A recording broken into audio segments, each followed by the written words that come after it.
esta ocasión vamos a conversar con el maestro Abel Hidalgo Arroyo, autor del libro Así hablamos los tunanteros. ¿Cómo se inicia usted en la tunantada? Bien, buen día con cada uno de los oyentes y en particular con los integrantes de la Pinacoteca Medardo Bravo Valdeón. Me inicio en la tunantada en forma como nosotros crecimos en el Jirón Arequipa, la cuadra 5, que está a una cuadra en paralelo a la plaza antigua, a la plaza hoy llamada Jeracumu de Jauja Yauyos. Entonces nosotros siempre hemos estado de repente escuchando y de repente también intercambiando algunas acciones con nuestros familiares, y vecinos y amigos también de, en ese entonces, el barrio de Yauyos. Entonces la música era bien familiar a nosotros, la devoción religiosa también. Como ustedes saben, el 20 de enero se celebra en honor a los santos patronos del distrito, a San Fabián y San Sebastián. Entonces también teníamos un acercamiento a las misas y a todas las ceremonias religiosas que había en ese entonces. Entonces nosotros cuando egresamos de la educación primaria, siempre ayudábamos en casa a hacer la limpieza y en eso veo un disfraz del chuto, en este caso del chuto decente, que le llaman del chuto que usa el tongo o sombrerito y las botas de cuero. Entonces eso eran de mi padre, el señor Elías Hidalgo Flores. En esa medida me hago la prueba, ¿no? Me pongo todo y casi me daba a mi talla.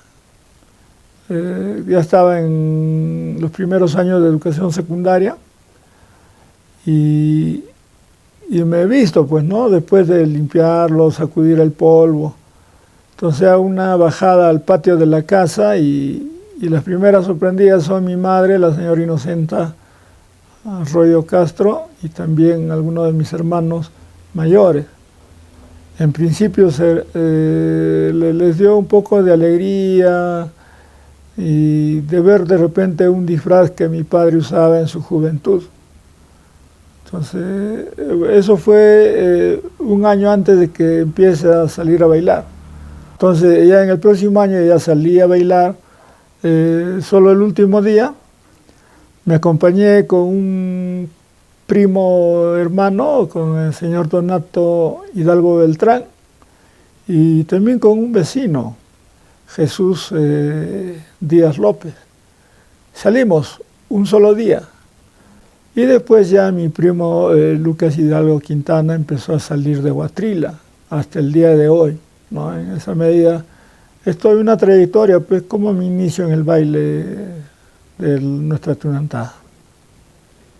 Vemos que ahora la tunantada se ha descentralizado, hablando en este caso de la provincia solo de Jauja.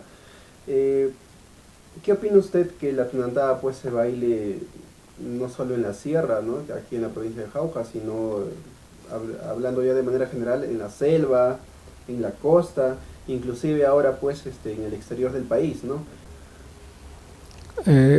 Justamente es parte de nuestra evolución histórica del mestizaje, de que también muchas personas de Jauja, de Yauyos, estamos en el entorno regional, nacional e internacional. Ahora, básicamente los cultores de la tunantada somos pueblos jaujinos, ¿no? Hay que entender que la tunantada empezó a crecer de repente en gran medida cuando Yauyos todavía era un barrio de Jauja. Ahora somos un distrito metropolitano, que ver cómo se cultiva este arte en en Huaripampa, Unquillauyo, Acolla, Ataura, Guamalí, Parco, prácticamente Yoxlapampa, todos los distritos de Jauja. Ahora, las personas que somos de Jauja a veces salimos a otros lugares. Particularmente también hemos hecho eso en nuestro accionar profesional. Y donde hemos estado, hemos desarrollado este arte, esta danza, este folclore. Y ahora, sobre todo, también en las entidades tunanteras, a veces nos visitan nuestros amigos. Yo he tenido la oportunidad de que me visiten amigos de Piura, de Arequipa, de Tacna, de Chiclayo, quienes escuchaban las melodías y les gustaba, incluso han bailado, ¿no? Han bailado la tunantada y lo vienen al año a bailar, etcétera, y se regresan. O sea, es una música muy pegajosa y ahora último de repente incorporada a entidades musicales como Raíces de Jauja, Renacer, etcétera, como que le han dado de repente una modalidad en una música ya más comercial y romántica que también hay que valorar, ¿no? Y eso hace que se difunda en todas las regiones del país, a nivel nacional e internacionalmente también. Nuestros paisanos, nuestros coterráneos cuando están fuera, recuerdan estas melodías, ¿no? Están así como en nosotros quedan melodías de repente del sur,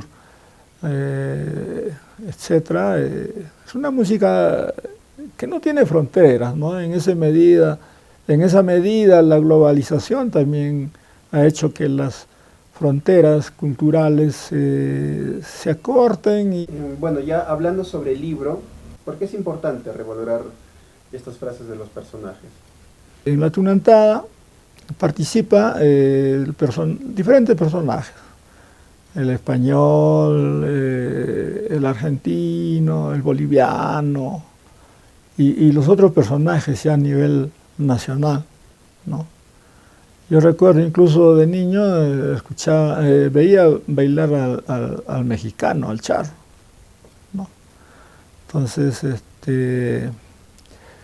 y cada uno tiene pues sus maneras de dirigirse a su interlocutor, ¿no? Entonces el español, como todos sabemos, ha venido pues a conquistar y de repente a llevarse lo más preciado que teníamos, los minerales preciosos, el oro, la plata, lo que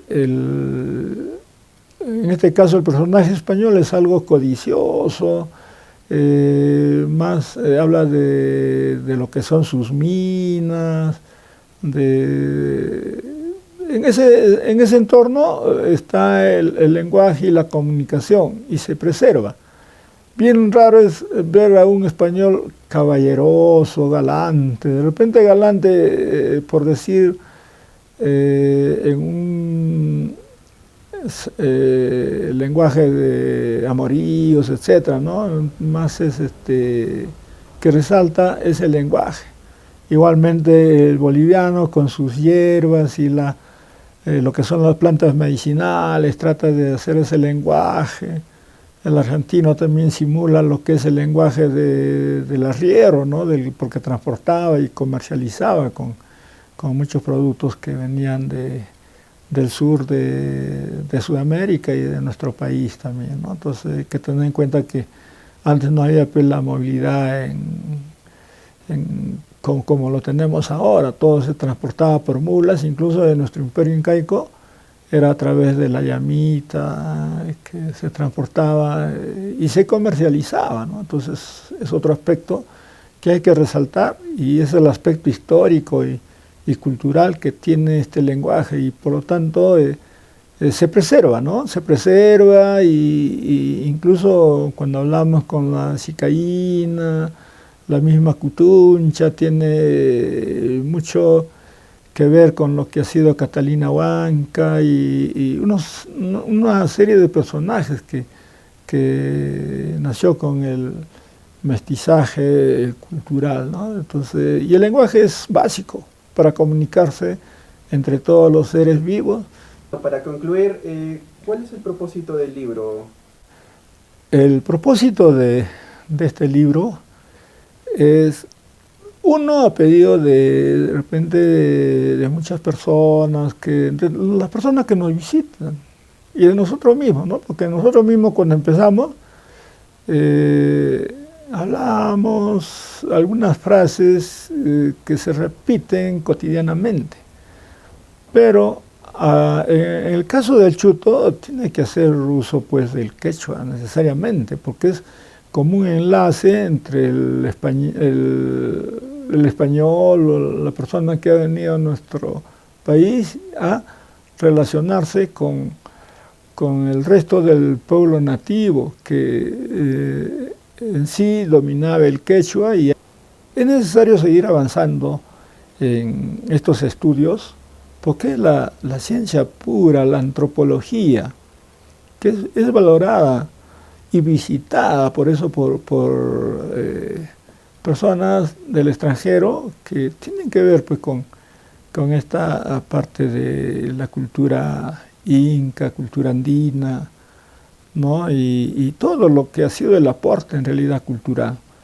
Por lo tanto, este libro es parte de esa participación mía, y particularmente nuestra danza de la tunantá, que ya ha sido reconocida mundialmente por el significado cultural y económico que ha dado al mundo.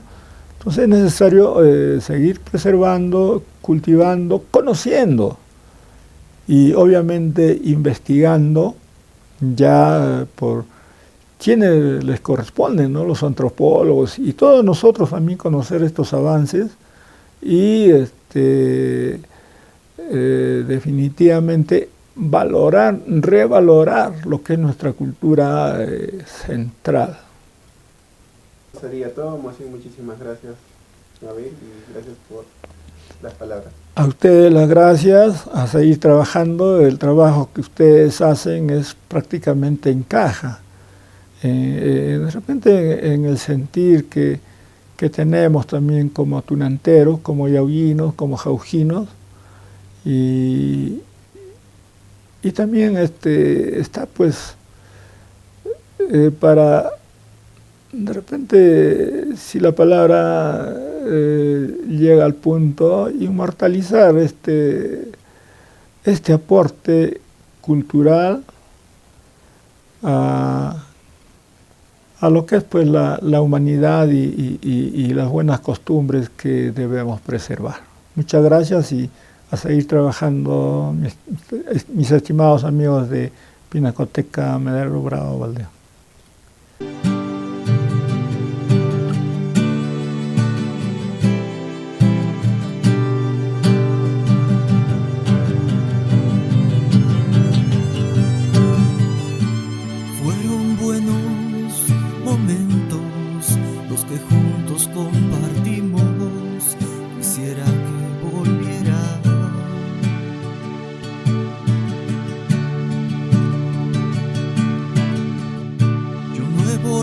Aún